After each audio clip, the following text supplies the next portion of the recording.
welcome to a very different type of video today. This was something I dreamt up maybe a week ago, and there's a good story behind this. So what we've done in this video is we've put 3 English managers in charge of some of the top big 6 teams in the Premiership, because let's face it, in real life they never get that opportunity. So in this video, Chris Wilder will be managing Manchester City, Sean Dyche will be at Liverpool, and Eddie Howe will be at Tottenham. Now, in return, Pep Guardiola's gone to Burnley, Jose Mourinho's at Bramall at Sheffield United, and Jurgen Klopp has gone to Bournemouth. I put Jurgen Klopp at Bournemouth because he's won the title last year, as we know. Bournemouth went down. It's the biggest challenge of the 3, you'd have to say. The reason for this video is I've been a season ticket holder for many years now at Bramall and I'm a Sheffield United fan, as some of you know. And we've been down in League One, Championship level, and there's some good coaches down in them lower leagues. Many English coaches who set the teams up well. I've seen plenty of sides come to Bramall and set up really well, good style of play, well coached.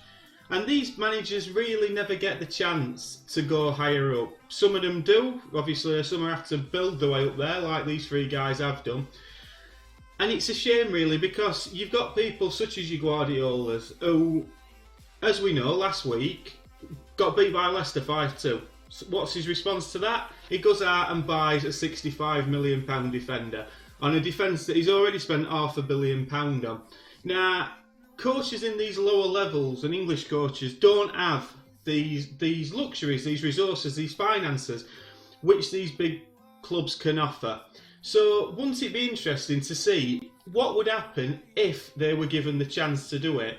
That's the main theory behind this video. Now, all we've done is we've stuck them all on 7-year contracts on 100 grand a week. The managers that's gone the other way around are also on 7-year contracts, but on £40,000 a week. So we've dropped them down a level or 2. That was the idea behind it. Now, I don't know what's happened here. We've only loaded up the Premiership and the Championship, because that's the only 2 leagues we need for this, and we've holidayed forward a year, which would have been last season. So what would have happened last season if Chris Wilder was in charge at Manchester City, Sean Dyche was at Liverpool, and Eddie Howe was at Tottenham? Should we find out? So let's have a look at the English Premier League. And Liverpool have won the title. So Liverpool won the title, much as they did last year in real life, but they won it by 9 points from Manchester City, and Tottenham actually came 3rd with Eddie Howe. Interestingly, it looks like at the bottom, Sheffield United were relegated with Mourinho. Burnley's done rather well, and Bournemouth under Jurgen Klopp have finished 10th. Now, we don't know if any of them's been sacked. We don't know any of this, so now it's time to delve a little deeper. So we might as well start at Champions Liverpool. And Champions Liverpool have still got Sean Dyche in charge. First of all, let's have a look at any transfers, see if he's done any. To be fair, he's done a few. Or has he brought any in himself? He only got appointed. Yeah, he's brought in one Bernat. That were his major player that he brought in. So for 40 million, that's what he spent. So that's what Sean Dyche, economical as ever, brought one player in, £40 million player, and did really well. And I'm assuming if we have a look at the schedule, what happened where? So he won the Super Cup as well. Fantastic stuff. And had a pretty good season. He actually lost away at Manchester City, lost away at Manchester United. He didn't have a good time in Manchester, and did really well. So we're not going to have a look at the Champions League and that, because I don't want to know about that. Manchester City. Let's see if Chris Wilder, which he has survived the season, finishing 2nd. Did he bring any transfers in? Did he bring in any of his United players? My word. If we go down, he brought in 2 players in January by the looks of it. He brought in Hudson Edward from Celtic, and he also brought in Thiago Almeida. Again, on quite a cheap deal. I can't remember last time Man City spent less than 50 million on a player. So he's brought a few in. Did he let anybody go? Any notable absentees? Not really. He's loaned Almeida out, it looks of it.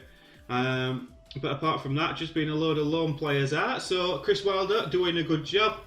And Tottenham, which I can... Oh, let's just go for Spurs, shall we? No. Tottenham. There we go. Spelling. There we go. And Eddie Howe has survived. I mean, Eddie Howe's had a cracking season. Let's be fair. Tottenham finished, what were it, 6th, something like that last season? 7th maybe? So Eddie Howe's had a fantastic season at Tottenham Hotspur. Has he had any notable transfers? He brought a couple in January as well. He brought 3 in, actually. All players that I'm not particularly familiar with. Victor Fisher, maybe. But again, not spending a ton of money, apart from on this guy, Victor Tsigankov. He's brought in, right winger, which is fair enough, really. Any notable departures? Not really. Juan Foyth, he's gone to Applewell on loan. And Eric Lamela, he actually sold Eric Lamela, so he clearly didn't fancy him.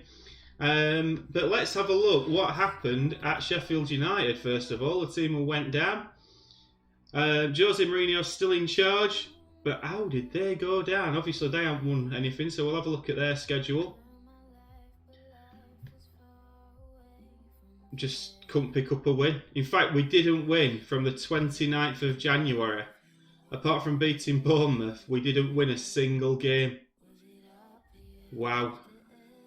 That's quite a... and he lost, actually. He lost to Sean Dyche on last day of the season. I mean, we weren't... It's a bit disappointing, that, isn't it, for Mourinho? Disappointing, I think, is the correct word. Let's head over to Bournemouth, down to the south coast. Who finished 10th. Now, remember, Bournemouth in real life went down. So bear that in mind. And let's have a look if there was any... In fact, just before we do that, let's just head back to Sheffield United. Because we didn't check out the transfers. So... let's just head back to that. So, was there any big departures, big signings that happened? So, he actually just brought in one player all season, and that was Pablo Hernandez from Leeds for £2 million. And he sold a couple in January. He got rid of Ricky Holmes to Gillingham and Callum Gribbin to Crewe on loan. So that's that sorted out. I wonder what he'll do in the Championship next season. But Bournemouth, Jurgen Klopp, a commendable finish of 10th in the Premier Division. Let's have a look in the Premier League. He just brought in one player as well, Felipe Gutierrez, from Sporting Kansas City. He let Asmir Begovic score, that had already happened. Kyle Taylor were the one to Rotherham. So again, kept his squad, which is fantastic stuff. So Bournemouth done really well. And the last one is Burnley. Now, can you imagine Pep Guardiola at Burnley? I can't. I don't imagine it'd be the style. Would he fancy it on a cold, windy day in Burnley? I'm not too sure. And I like Burnley. I'm a big fan of the club, the way it's run, everything. Big fan of Sean Dyche. And actually, the Burnley fans came to Bramall Lane this season, had a few drinks in the pub before the game. Smashing club. Now, Pep Guardiola guided them to 11th. Did he spend any money? He just signed Jack Cole back, but he did manage to get Nemanja Matic in on loan. So, he still did a bit of business, bless him. He still did a bit of business, but not too much. But I think we can say there that, really, the English guy's done a cracking job. But I think Eddie Howe, commendable as well. He's really done a good job there. But now let's have a look at the domestic trophies. So, the FA Cup was won by Manchester City. So Chris Wilder won the FA Cup with Raheem Sterling was player of the match in the final game. He's actually got Manchester City playing a 5-2-1-2 formation, which I love to see. Manchester City are playing with overlapping centre halves. That is fantastic to see. Beat Leicester.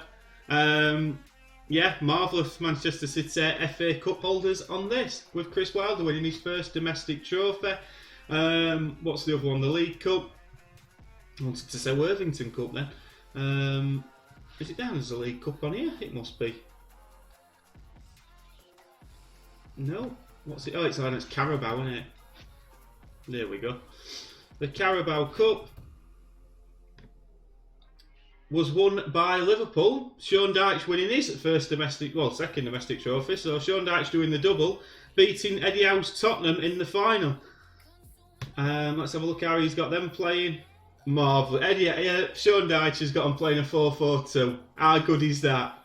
Origi and Firmino up front, Salah on the right, Mane on the left. Van Dijk got player of the match in that game, played superbly. It looks like it were a cracking final, to be fair. Firmino in extra time getting the winner. And as Eddie Howe's lined up with 4-4-2 at Tottenham and all. He's got Harry Kane and Bergwijn up front, so that's fantastic, isn't it? Sean Dyche has gone to Liverpool and said, right, we're playing 4-4, you know the rest. So that's that. The next thing is the Champions League. And Chris Wilder won the Champions League for Manchester City. Pep Guardiola couldn't do it. Roberto Mancini couldn't do it. Neither could Manuel Pellegrini. Who has done it? Chris Wilder. And Chris Wilder beat Paris Saint-Germain in the final, playing with the overlapping centre halves. I'm so excited by this now. Chris Wilder has won the Worthington, the FA Cup and the Champions League, playing a 5-3-2. I love it, absolutely love it. And he beat them in final. Beat Paris Saint-Germain, absolutely superb. It's been a good year on domestic fronts by the look of it. And the only thing now that would really round it off is if we can have a look at the Europa League, which I assume Spurs were in. Let's have a look at let's just go back to the Premier League.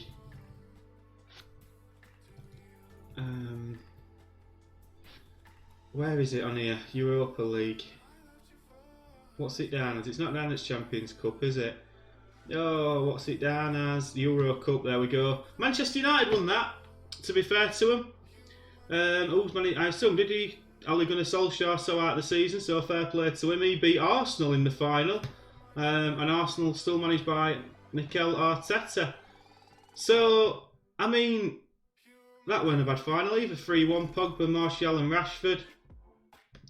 So Ole Gunnar Solskjaer getting his domestic trophy. So England dominant on the European front, but what a story for our three managers. Oh, between them, all won something apart from Eddie Howe, who you'd have to say had the best season in the league, I think, really. In terms of position, I think he did really well to finish just a point off second. Fantastic stuff. So there you go. Big clubs, Liverpool, Man City, Tottenham. When you get rid of Guardiola, when you get rid of Mourinho, and when you get rid of Klopp, how's about have a look a bit further down the league and give these good English coaches a chance at the top clubs, because, as proven by this, and only over 1 year, they can do it. They can do it. And Manchester City, if you want to win the Champions League, I think Chris Wilder's your man. If you have enjoyed that, please do leave a like. It's something very different from what I normally do. And we do have a lot of YouTube videos with Football Manager, but I'm going to try and do some more experiments on this. But hopefully you've liked this quick, snappy sort of experiment. Thank you so much for watching and enjoy the rest of your day. See you later.